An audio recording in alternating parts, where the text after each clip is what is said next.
So, ano yung magiging advantage pag kumuha ako ng unit sa Hotel 101? That's a good question, sir. No? Here at Hotel 101,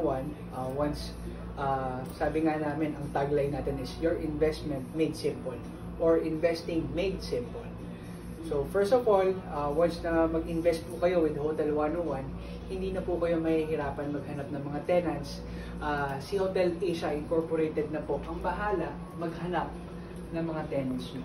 So all you have to do is wait for the 30% profit sharing every month. So, yun pang isa sa maganda, wala na po tayong condo dues na babayaran. So, this is a very unique investment and a business na parang Airbnb siya. Pero ito, less hassle-free and for it's always be, sabi ko nga, a lifetime passive income. So, this property, pwede mo siyang ipamana years after generation.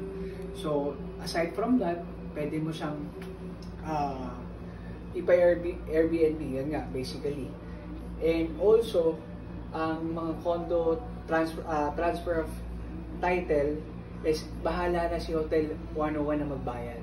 Wala na rin po kayong babayaran ng electric bills, internet dues, or lahat ng monthly dues, sagot na po lahat nila. So, yun po ang advantages once po na mag-invest kayo with Hotel 101 Asia.